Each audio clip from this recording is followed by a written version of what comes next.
Hello guys, welcome to the video. इस video हम बात करने वाले हैं कि जो मैकबुक एयर M1 2020 वाला लैपटॉप है, क्या हमें इसे 2024 में यूज़ करना चाहिए या नहीं करना चाहिए। और मैं जो भी अपना एक्सपीरियंस या पॉइंट ऑफ व्यू शेयर कर रहा हूँ, ये मेरे पर्सनल एक्सपीरियंस के बेसिस पे है। मैं इस लैपटॉप को पिछले 3 साल से रेगुलर यूज़ कर रहा हूँ एज अ प्राइमरी डिवाइस, और ऑलमोस्ट मैं इसको हर रोज़ यूज़ कर रहा हूँ। तो अगर आप मान लीजिए कोई स्टूडेंट हैं या आप कोई प्रोफेशनल हैं जिनको मान लीजिए वीडियो एडिटिंग के लिए या डिज़ाइनिंग के लिए या कोडिंग के लिए यूज़ करना है, या मान लीजिए सिर्फ आपको मूवीज़ वगैरह वगैरह के लिए, या आप कुछ अपना ऑफिस वगैरह माइक्रोसॉफ्ट ऑफिस चलाने के लिए यूज़ करना है, तो क्या ये डिवाइस आपके लिए है या नहीं है, इस वीडियो में हम ये जानेंगे। ये जो भी मैं आपको अभी सारा का सारा इस लैपटॉप के बारे में अपना एक्सपीरियंस बताऊंगा, वो मैं अपने प्रोफेशन के हिसाब से बता रहा हूँ, अपने काम के हिसाब से बता रहा हूँ। जैसे कि मैं डिज़ाइनर और कोडर हूँ, तो जब मैं इसमें डिज़ाइनिंग और कोडिंग करता हूँ तो मेरा एक्सपीरियंस कैसा रहा इस लैपटॉप के साथ। मतलब अगर मैं जैसे कि प्रोफेशनल हूँ, मैं इसको अपने आईटी के काम के लिए यूज़ करता हूँ। तो अगर आप भी आईटी के लिए इसको यूज़ करना चाहते हैं, या आप सिर्फ स्टडी के लिए यूज़ करना चाहते हैं और बाद में आप आईटी में जाना चाहते हैं, तो उस हिसाब से मैं आपको अपना एक्सपीरियंस शेयर करूँगा। तो सबसे पहले तो इस लैपटॉप के प्रोज की बात करते हैं, मतलब जो इसके स्ट्रॉन्ग पॉइंट्स हैं। सबसे पहले तो इसकी स्पीड बहुत अच्छी है। मतलब ये जब से पहले लैपटॉप जो एप्पल के हुआ करते थे वो इंटेल प्रोसेसर पे आते थे, बट इंटेल प्रोसेसर के बाद जैसे ही मैकबुक M1 लॉन्च हुआ तो एक वो बहुत ही बड़ी लीप थी, एक बहुत ही मेजर अपग्रेड था स्पीड के मामले में। तो अगर स्पीड की बात करें, ये बहुत ही तगड़ा प्रोसेसर है इसके अंदर जो M1 चिप है एप्पल की, और ये किसी भी मतलब इंटेल के i5 12th जनरेशन तक के प्रोसेसर से बहुत ही बेटर है। तो स्पीड के मामले में आपको कभी कोई दिक्कत नहीं आएगी। अगला पॉइंट है इसकी डिस्प्ले। तो डिस्प्ले की बात करें तो इसके जो कलर्स हैं वो बहुत ही एक्यूरेट कलर्स हैं।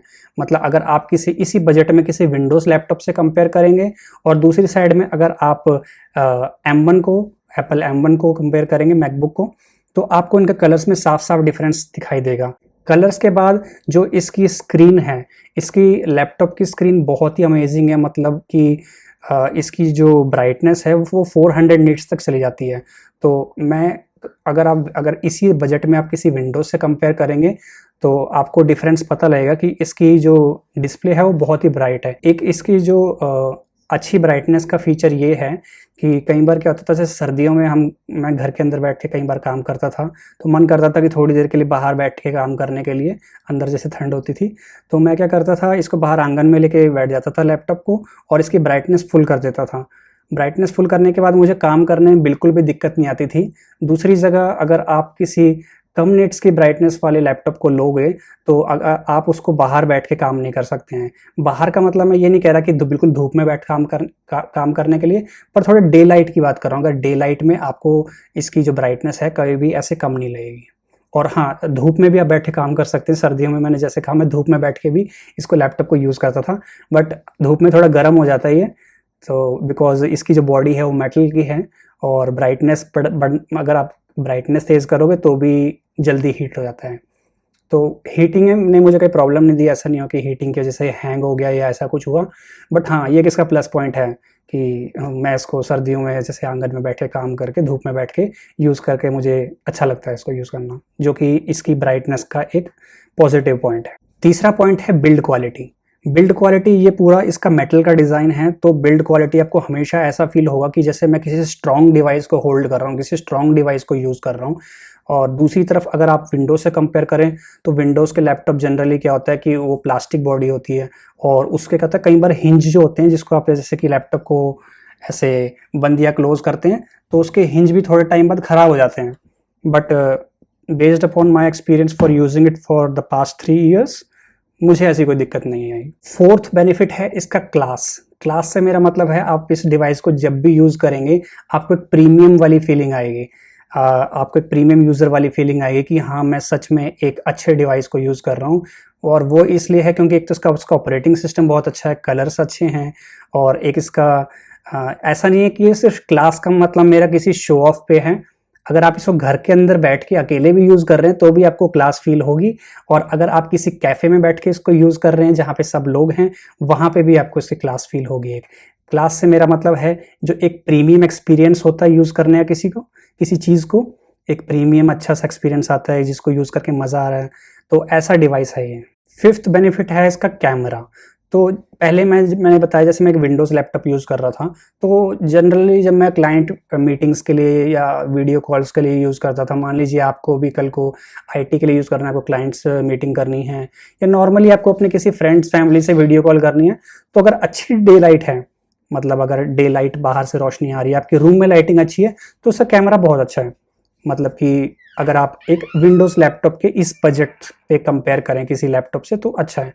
दूसरी जगह मान लीजिए आप, अगर आपको स्टिल फील होता है कि नहीं it's not up to the mark, मुझे और भी अच्छा कैमरा चाहिए, तो एप्पल के लैपटॉप में ये फ़ायदा है कि अगर आपके पास एप्पल का लैपटॉप है और आपके पास आईफोन है, तो आप अपने आईफोन को एज अ प्राइमरी कैमरा भी यूज़ कर सकते हैं। आपका जो आईफोन का कैमरा है वो आपके वेबकैम की तरह काम करेगा। अगला फीचर है इसका इकोसिस्टम। इकोसिस्टम क्या है, आपको शायद हो सकता है सुनने में लगे कि एक हवा बना के रखा हुआ है कि Apple ecosystem, Apple ecosystem, but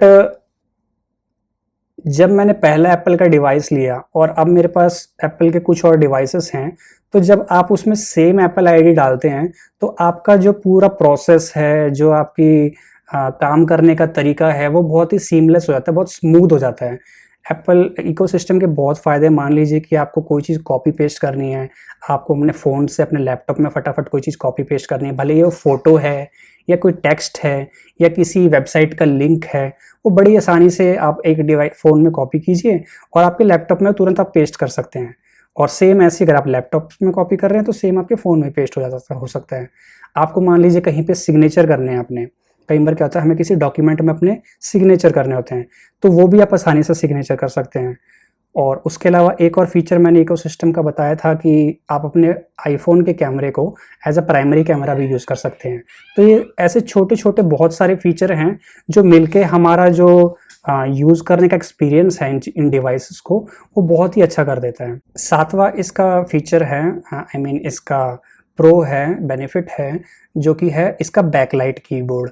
backlight keyboard में मतलब अगर मान लीजिए आप अंधेरे में काम कर रहे हैं, कुछ लोग होते हैं जैसे जिनको रात को काम करने का में मज़ा आता है, या मान लीजिए कि आपके कमरे में लाइट नहीं है, तो इसमें जो कीबोर्ड में जो बटन्स में लाइट हैं वो बड़ा हेल्प करते हैं टाइपिंग में। और एक और अच्छी बात, आप उस ब्राइटनेस को कम ज़्यादा भी कर सकते हो। अगर आपको लग रहा है कि ये कीबोर्ड की लाइट बहुत तेज़ लग रही है मुझे, तो आप उनको कम ज़्यादा भी कर सकते हो। आठवां इसका जो फीचर है वो है इसका ट्रैक पैड। मुझे उम्मीद नहीं थी कि ये फीचर मुझे इसका इतना ज़्यादा पसंद आएगा, क्योंकि मैं एक फुल टाइम विंडोज़ यूज़र रहा हूँ। मैं लगभग 7-8 सालों से मैं विंडोज़ का लैपटॉप ही यूज़ कर रहा था, और जब भी मैं विंडोज़ का लैपटॉप यूज़ कर रहा था, मुझे हमेशा अपने साथ माउस चाहिए ही चाहिए होता था। उसके बिना मुझे काम करने में वो मज़ा ही नहीं आता था। और मेरा मतलब है, मैं प्रोफ़ेशनली अगर कोई काम कर रहा हूँ, अगर कुछ डिज़ाइनिंग कर रहा हूँ, मैं कोडिंग कर रहा हूँ, तो या गेमिंग भी कर रहा हूँ, तो बिना माउस के मज़ा आता ही नहीं था विंडोज़ लैपटॉप में। बट इसका ट्रैक पैड इतना अमेजिंग है, मैं ये फुली मतलब चैलेंज कर सकता हूँ कि 1 लाख तक का कोई भी विंडोज़ लैपटॉप का ट्रैक पैड इस लेवल का नहीं हो सकता। इनका जो सॉफ्टवेयर है और जो इनका ट्रैक पैड है, मुझे कभी भी ऐसा महसूस नहीं हुआ कि हाँ, मुझे माउस की ज़रूरत है। माउस मेरे पास है, एप्पल का ही मेरे पास मैजिक माउस है, लेकिन मैं उसको सिर्फ़ तभी यूज़ करता हूँ जब मैं अपने लैपटॉप को मॉनिटर से बड़ी स्क्रीन से कनेक्ट कर लेता हूँ। तो बड़ी स्क्रीन के लिए मैं माउस यूज़ करता हूँ, क्योंकि उस टाइम मैं अपना लैपटॉप बंद करके साइड में रख देता हूँ और अपने लैपटॉप से मॉनिटर कनेक्ट कर लेता हूँ, और फिर सारा काम मैं माउस से करता हूँ। बट अगर मैं सिर्फ अपना लैपटॉप यूज़ कर रहा हूँ, तो उस वक्त मुझे माउस की बिल्कुल भी कमी नहीं खलती। तो उसका ट्रैक पैड जो है इतना अमेजिंग है। 9th बेनिफिट है इसका सिक्योरिटी। तो एप्पल के जितने भी डिवाइसेस हैं वो बहुत ही ज़्यादा सिक्योर होते हैं। एप्पल क्या करता है, आपकी सिक्योरिटी का बहुत ध्यान रखता है, भले ही आपकी फ़ोटोज़ हैं या आपका कोई भी पर्सनल डेटा है, तो बहुत ही ज़्यादा सिक्योर रहता है वो डेटा। और एप्पल के जो जितने भी डिवाइसेस होते हैं, जैसे वो ज़्यादा आपको ना पंगे लेने भी नहीं देते हैं।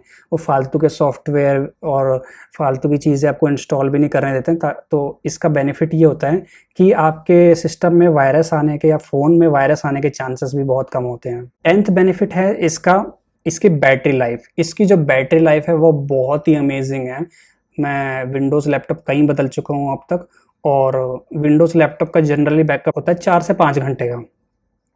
बट इसमें आपको बैटरी बैकअप आराम से 12, जब आप नया नया डिवाइस लेंगे तो आपका बैटरी बैकअप आराम से 12, 13, 14 घंटे बिल्कुल बढ़िया चलेगा। मतलब आपको ये सोचने की ज़रूरत नहीं पड़ेगी कि मेरा चार्जर कहाँ है, चलो चार्ज कर लेता हूँ। बहुत ही अमेजिंग बैटरी बैकअप है इसका। अगर आप मूवी देख रहे हैं तो आपको ये 3 मूवी तो शायद दिखाई देगा बड़ी आराम से, 4-5 मूवी तो आराम से दिखा देगा। और अगर आप काम कर रहे हैं तो आप पूरा दिन काम कर सकते हैं। मान लीजिए नॉर्मली 7 से 8 घंटे आपने काम किया तो आपको चार्जर की ज़रूरत नहीं पड़ेगी। और 3 साल बाद भी मेरे जो लैपटॉप की बैटरी हेल्थ है वो 86% है। और इसके जो बैटरी साइकिल्स हैं वो आप देख सकते हैं। और जनरली इसके जो एप्पल के बैटरी साइकिल 800 से 1000 तक तो चलते हैं। तो 3 साल हो गए मुझे यूज़ करते हुए, मुझे लगता है अगले 3 साल भी मुझे इसकी बैटरी रिप्लेस करने की ज़रूरत नहीं पड़ेगी। ठीक है, बहुत अच्छी बातें हो गई। अब बात करते हैं कि इसके कॉन्स क्या हैं, मतलब कि इसके नेगेटिव पॉइंट्स क्या हैं और ये लैपटॉप किन लोगों के लिए बिल्कुल नहीं बना है। सबसे पहले कॉन है इसका कि आप इसमें कोई भी पायरेटेड सॉफ्टवेयर यूज़ नहीं कर सकते हैं। पायरेटेड सॉफ्टवेयर मतलब कि जैसे कि कुछ पेड सॉफ्टवेयर होते हैं, जैसे कि एडोब फोटोशॉप है या इलस्ट्रेटर है, तो ये सॉफ्टवेयर में क्या होता है, आपको जनरली आपको परचेज करना पड़ता है, आपको लाइसेंस चाहिए होता है। बट पायरेटेड सॉफ्टवेयर में आप उनको फ्री में यूज़ कर सकते हैं। तो अगर मान लीजिए अभी आप स्टूडेंट हैं, आप जो सॉफ्टवेयर हैं उनके लाइसेंस अभी अफोर्ड नहीं कर सकते, उनको खरीद नहीं सकते, और आपको ये चीज़ें सीखनी है, तो फिर ये लैपटॉप आपके लिए नहीं है। या मान लीजिए अगर आप अफोर्ड कर सकते हैं but still you do not want to spend on that, तब भी आपके लिए ये सही नहीं है। बिकॉज जैसे कि मैंने कहा कि ये लैपटॉप बहुत ज़्यादा सिक्योर है, और सिक्योर है तो इसमें आप इजीली कोई भी पायरेटेड सॉफ्टवेयर इंस्टॉल नहीं कर सकते। सेकंड कॉन है इसका कि अगर आप एक हार्डकोर डेवलपर हैं, मतलब आप सिर्फ कोडिंग करते हैं और आप मल्टीपल प्रोजेक्ट्स पे काम कर रहे हैं, और मान लीजिए आप 2-3 प्रोजेक्ट्स पे काम कर रहे हैं, अगले महीने फिर 2-3 पे काम कर रहे हैं, आपके नए नए प्रोजेक्ट्स आते रहते हैं, तो कुछ प्रोजेक्ट्स ऐसे हैं इसमें जो कई बार चलते नहीं हैं। मतलब जनरली तो इसमें ज़्यादातर सॉफ्टवेयर और प्रोजेक्ट्स चल जाते हैं, आई मीन 10 में से 8 तो चलते ही चलते हैं।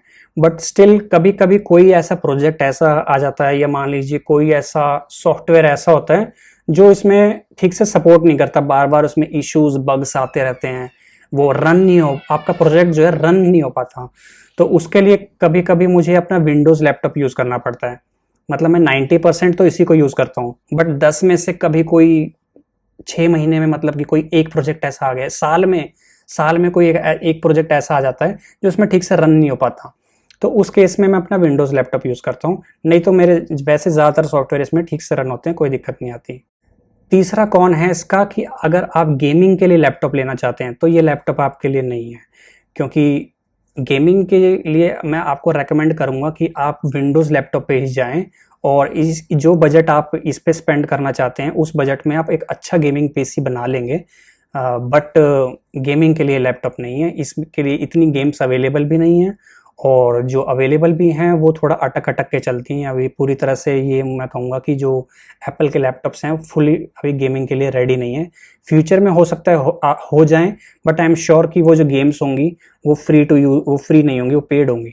अगला ड्रॉबैक है इसकी स्मॉल स्क्रीन, मतलब इसकी जो लैपटॉप की स्क्रीन है वो 13.3 इंचेस की है।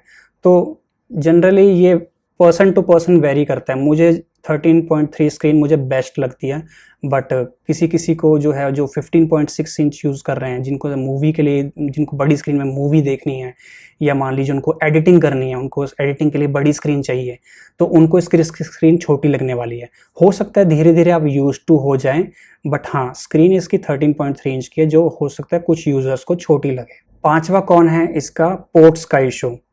तो इस डिवाइस में जो है सिर्फ 2 थंडरबोल्ट पोर्ट हैं, आपको अलग से कोई यूएसबी पोर्ट नहीं मिलेगा, कोई एचडीएमआई पोर्ट नहीं मिलेगा, तो आपको उसके लिए अलग से सेपरेट कनेक्टर खरीदना पड़ेगा। उस कनेक्टर के मदद से फिर आप जो मर्जी कर सकते हैं। छठा कौन है इसका कि एक बार आपने लैपटॉप खरीद लिया तो आप इसमें ऐसा नहीं है कि रैम अपग्रेड अपनी मर्जी से कर सकते हैं, या इसकी जो इंटरनल स्टोरेज है वो अपने आप अपनी मर्जी से बढ़ा सकते हैं, जो कि हम विंडोज़ लैपटॉप में कर सकते हैं। हम विंडोज़ लैपटॉप में ऐसा अलग से एसएसडी डलवा सकते हैं, रैम डलवा सकते हैं, तो उसमें ऑप्शन है, बट इसमें आप अलग से नहीं कर सकते। एक बार आपने जो भी रैम सिलेक्ट कर ली, जो भी स्टोरेज सिलेक्ट कर ली, वही आपको यूज़ करनी पड़ेगी। स्टोरेज फिर भी एक्सटर्नल एसएसडी लग जाती है, उससे आपका काम चल जाएगा बढ़िया, बट इंटरनली अगर आप अंदर से चेंज करना चाहते हैं वो इसमें पॉसिबल नहीं है।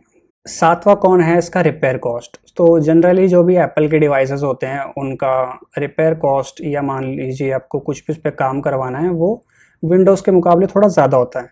तो विंडोज़ के लैपटॉप में तो आपकी कोई छोटी मोटी दिक्कत आएगी, वो सस्ते में हो जाएगा थोड़ा, बट इसमें आपका रिपेयर कॉस्ट हाई होगा। बट मुझे लगता नहीं है कि एप्पल के किसी भी डिवाइसेस में इतनी कोई दिक्कत आती है। 3 साल से मुझे नहीं आई, और मुझे तो इनफैक्ट विंडोज़ के लैपटॉप में भी कभी रिपेयर की ज़रूरत नहीं पड़ी। स्टार्टिंग में मेरे पास सोनी का लैपटॉप था एक, उसमें मुझे ज़रूरत पड़ी थी, बट एक एचपी का लैपटॉप में मुझे आज तक रिपेयर नहीं करवाना पड़ा। तो आई थिंक लैपटॉप को अगर आप संभाल के रखेंगे, उस पर कुछ आप पानी वानी नहीं गिराएंगे, उसको आपके हाथ से मिसप्लेस अगर गिर गया, ऐसा नहीं होएगा, तो आपको कभी भी ना, चाहे वो विंडोज़ लैपटॉप हो या एप्पल का हो, रिपेयर वाली आपको दिक्कत नहीं आएगी। आठवां एक इसका बड़ा अजीब सा कौन है, वो है कि ये सर्दियों में काफ़ी ठंडा हो जाता है।